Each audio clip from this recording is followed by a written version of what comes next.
झणझणीत आणि चटपटीत असा रगडा आपण हा पुरीसोबत, भातासोबत किंवा कडक पाव भाजून घेतल्यानंतर त्यासोबत खाऊ शकतो. असा रगडा आपण 15 मिनिटात बनवूया.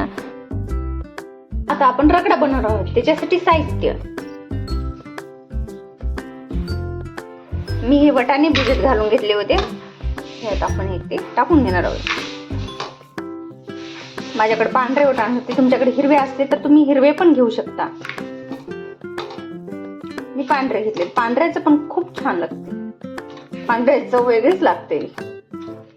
त्याच्यात आपण टाकणार आहोत 1 टोमॅटो आम्ही चिरून घेतलेला आहे.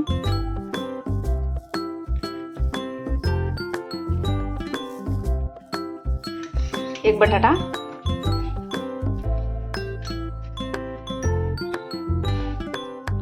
आणि कांदा. मी एक मोठ्या आकाराचा कांदा इथे चिरून घेतलेला आहे, तो पण त्याच्यात टाकत आहे. आणि त्याच्यात आता आपण टाकणार आहोत पाणी. त्याच्यात आता आपण त्याला शिजायला लागेल एवढं पाणी टाकून घेणार आहोत. मी त्याला शिजायला लागेल एवढं पाणी टाकलेलं आहे.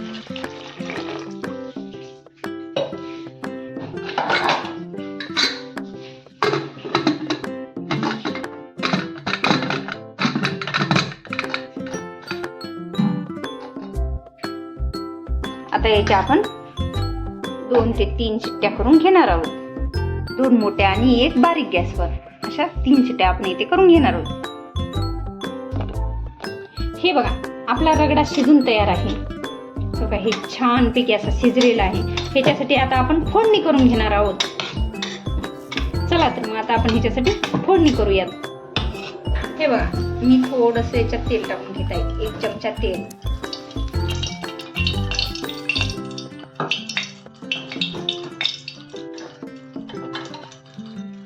1 चमचा जिरे, 1 चमचा मोहरी, 1 चमचा जिरं, आणि मी इथे आलं लसूणची पेस्ट तयार करून घेतली होती, ती त्याच्यात टाकून घेत. छान असं होऊ द्यायचं मस्त पैकी.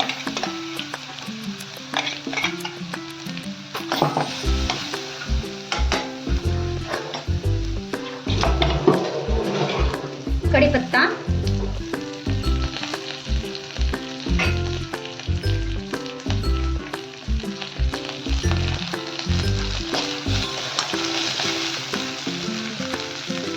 ओली कोथिंबीर,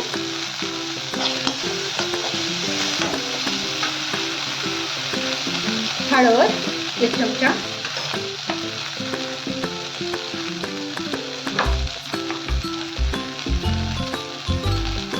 लाल तिखट चवीनुसार,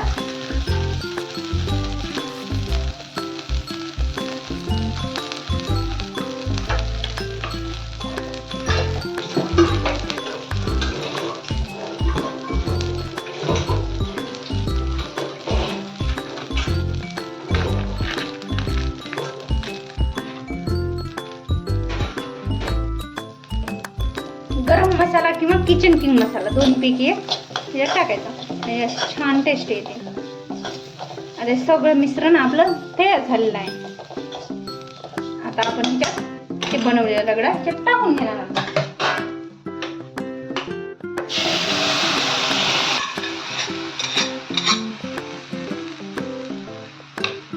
आता आपल्याला जर पातळ हवा असेल तर आपण ह्याच्यात थोडंसं पाणी टाकू शकता. आपल्याला जर असाच खायचा असेल तर हे असंच राहू द्यायचं. आता मी ह्याच्यात थोडंसं पाणी टाकत आहे, कारण की मी वाटाण्यामध्ये शिजताना मीठ टाकलेलं होतं, त्यामुळे मी आता इथे मीठ टाकणार नाही. तुम्ही जर वाटाण्यामध्ये शिजताना मीठ टाकलं तर परत एकदा मीठ टाकून घ्या. आता छान ह्याला अशी वाफ येऊ द्यायची. आपला रगडा तयार आहे.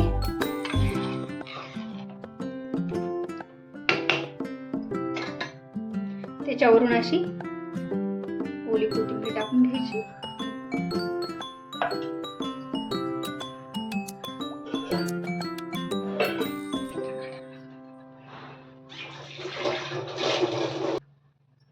हे पहा आपला रगडा कसं जाडसर आणि किती छान झालेला आहे.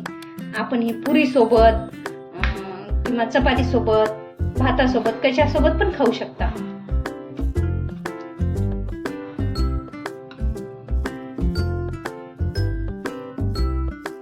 हे बघा आपला रगडा तयार आहे. अशाच नवनवीन रेसिपीसाठी चॅनल लाईक करा आणि ही रेसिपी तुम्हाला कशी वाटली ती कमेंटमध्ये नक्की सांगा आणि ह्याच्या पुढे तुम्हाला कोणती रेसिपी हवी आहे तेही सांगा.